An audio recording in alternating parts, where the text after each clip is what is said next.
savez, beaucoup de personnes se battent réellement pour un continent meilleur. Il y en a qui ont sacrifié leur vie, leur temps, âge confondu, pour que le continent aille de l'avant. Il suffit d'avoir quelques neurones fonctionnels pour comprendre la genèse, l'origine de cette lèpre qui gangrène depuis longtemps cette société africaine. Pourquoi un continent qui regorge de sources intarissables d'or, de diamants, de cobalt, de cuivre, d'uranium, abrite-t-il ce qui a priori paraît comme les populations les plus démunies du monde? Pourquoi un continent ayant les terres les plus fertiles du monde, contestablement les eaux les plus riches du monde, et la scène théâtrale de misère, de galère, des maladies incurables, d'inégalités socio-économiques, de tueries, de viols, maintenant d'Ebola à l'est de la RDC? C'est incroyable. Ça veut dire qu'il y a un problème interne très sérieux. Pour bien illustrer, écoutez-moi ça. Réfléchissons un peu. Vous êtes parents, vous avez des enfants.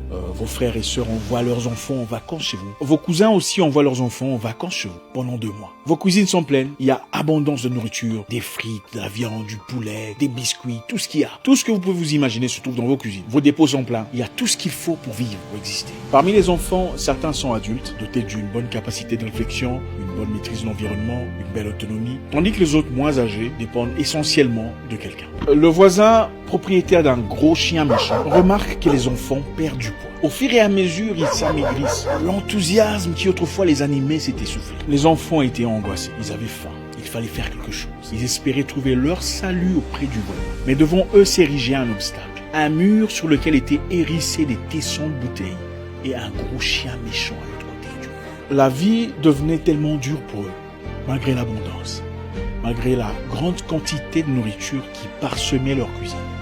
Ils n'ont touché. Quelque temps plus tard, les enfants prennent le risque de sauter le mur, hérissés d'épines et des tessons de bouteilles, malgré le risque de rencontrer le gros chien à l'autre côté du mur. Arrivés à l'autre côté du mur, les mains blessées, saignant, entaillées par les tessons de mur, les enfants espéraient enfin y trouver leur salut. Désespérés, le voisin leur demanda « Pourquoi êtes-vous chez moi? Pourquoi êtes-vous ici, dans cet état? Qu'est-ce qui se passe ?» Les enfants répondirent « Nous sommes là parce que nous avons faim. Nous avons du mal à vivre chez nous. » Bon, vous avez faim, mais c'est pas normal. Oui, nous sommes pauvres. Vous êtes pauvres? Pourtant, vous avez tout ce qu'il faut. Des bananiers, des avocatiers. Vous avez un troupeau, je crois.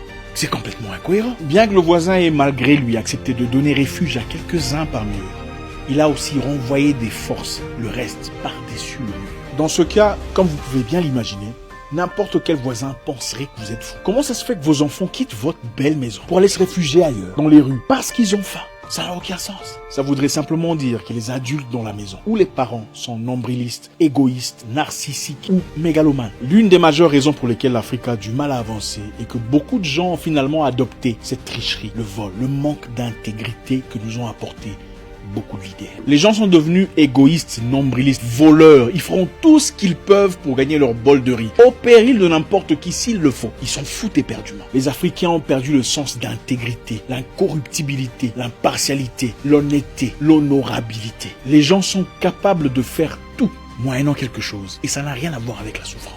Les gens ne le font pas parce qu'ils souffrent. Les gens le font parce qu'ils ont pris goût au luxe. Tout le monde veut une grosse voiture, une bagnole, une grande maison dans les quartiers huppés de la ville. Tout le monde veut faire des voyages à Dubaï, avoir une boutique. Tout le monde veut vivre, se hisser au-dessus de tout le monde.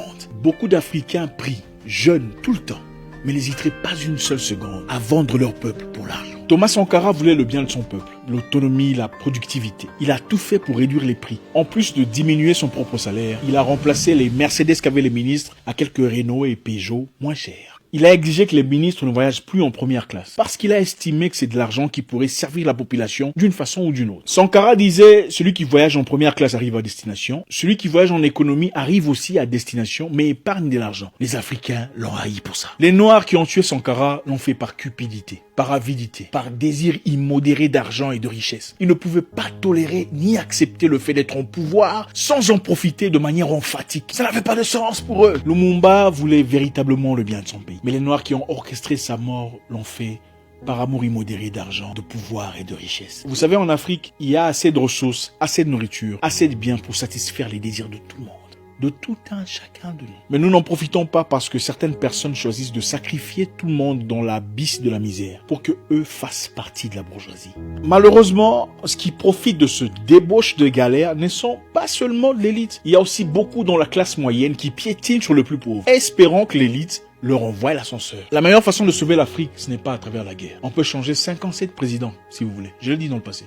On peut aller dans chaque pays et faire la guerre, changer de président. Si vous changez de président et ont la même mentalité, nous vivons les mêmes cauchemars, les mêmes corruptions, les mêmes difficultés socio-économiques, les mêmes drames. La meilleure façon de sauver l'Afrique, c'est de redécouvrir l'intégrité, l'impartialité, l'honorabilité, l'incorruptibilité. Malheureusement, beaucoup de personnes en Afrique sont corrompues. 90%. Et je vais vous dire pourquoi. Vous donnez à une personne de l'argent, il va vous apporter ce que vous cherchez. Vous donnez de l'argent, on va changer les cotes. Vous donnez l'argent, on va changer ce qui a été dit en justice. Vous donnez l'argent, on va vous donner la voiture. Vous donnez...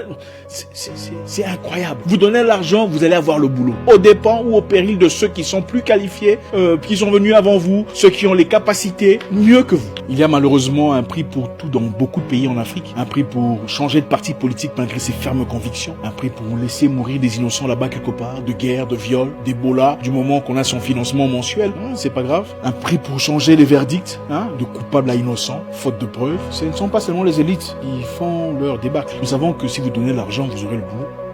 À moins qu'il y ait une personne plus grande qui exige à ce que vous soyez employé, au péril de ceux qui sont qualifiés, ceux qui sont allés à l'école, qui ont travaillé dur pour cette position. 90% sont corrompus parce que 90% accepteraient malhonnêtement un boulot qui paye bien, au péril d'une personne qui a bossé dur, qui mérite, qui a les qualifications requises pour y aboutir. Beaucoup, malgré leurs prières, payent de l'argent pour qu'on écarte ceux qui sont qualifiés. Et puis le lendemain, ils vont témoigner « Dieu m'a donné boulot ». Pour voir un directeur, un DG ou un chef d'entreprise, il faut donner l'argent. Pourquoi ? Vous faites partie du problème. Pour qu'un dossier bien fait soit vu par le chef, il faut qu'on vous donne 10% du contenu. Pourquoi ? Vous faites partie du problème. Il n'y a pas un seul continent où les gens prient autant qu'en Afrique. Mais il y a paradoxalement pas plus méchants parmi les humains vis-à-vis de leur propre frère, comme l'Africain. Donc, si moi j'emmène mon dossier à ton chef, un dossier qui pourrait produire beaucoup d'argent, pour que ton chef voit le dossier à travers toi, il faut que je te donne 10%. C'est incroyable. Malgré les prières que tu fais, le vol, le besoin d'enrichissement personnel, le manque d'intégrité.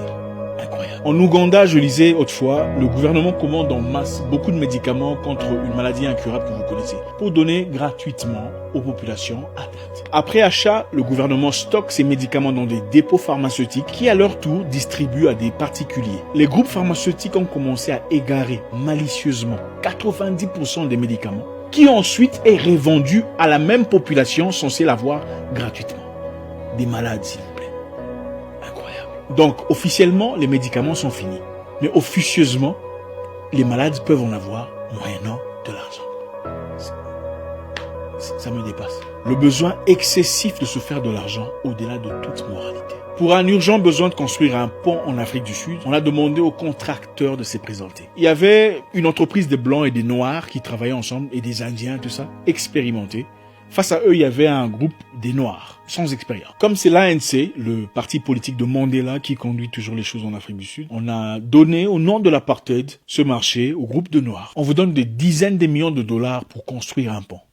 Vous achetez des matériels de mauvaise qualité pour faire un maximum de gains, malgré le paiement à part de main-d'œuvre que vous avez déjà reçu. 4 mois plus tard, le pont se casse, les voitures tombent et les gens meurent. Et vous dites que c'est la volonté de Dieu. On aurait pu faire preuve de méritocratie et donner ce marché à cette entreprise plus expérimentée, une entreprise mixte d'ailleurs, pour faire un travail convenable. Mais, comme le monsieur chargé de finances dans le bureau du ministre de Finances était l'oncle du monsieur propriétaire de l'entreprise, il lui a donné le marché, moyennant 10% qu'il gagnait en retour. Bravo! Vous savez, dans la vie, il doit y avoir des causes qui valent plus que l'argent. Il y a des choses pour lesquelles vous ne pouvez pas accepter, peu importe le montant qu'on vous offre. Malheureusement, c'est très rare chez nous. C'est très rare. Il y a des choses qui doivent valoir plus que l'argent. Tout ne peut pas être vendable. Tout ne peut pas être achetable. Non, il y a des choses pour lesquelles il faut mourir. Quelqu'un d'intelligent a dit, s'il n'y a aucune raison sur terre pour laquelle, aucune conviction pour laquelle tu mourrais, tu ne vaux pas cette vie que tu vis. Le livre de Dr Akosua Perbi parle des Amérindiens de manière spécifique.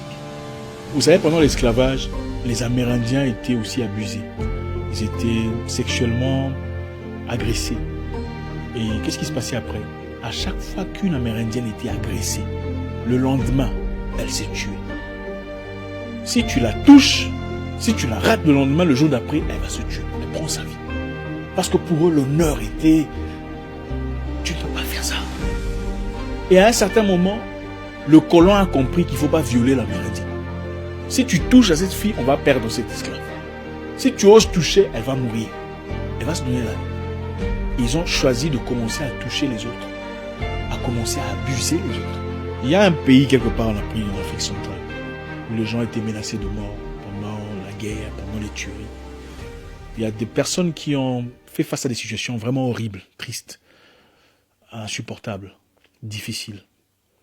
Et il y a eu des cas où on a forcé l'enfant à coucher avec sa mère. Un homme, on te met le fusil, si on dit tu vas coucher avec ta mère, sinon on te tue. On a suivi beaucoup de témoignages, des gens qui ont couché avec leurs parents, leur maman spécifiquement, de peur de mourir.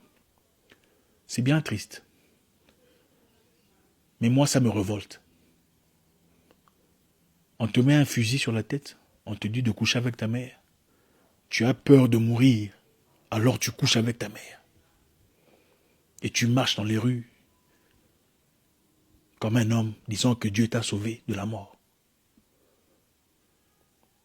Tu as peur de la mort, alors tu couches avec ta mère. Quel humain coucherait avec sa mère et marcher dans les rues pensant qu'il est toujours humain? Dans ce cas-là, vous ne pensez pas que la mort valait un peu plus que coucher avec sa mère? Où est parti cet esprit chevaleresque de l'Africain? On te met un fusil sur la tête. Tu fais ça.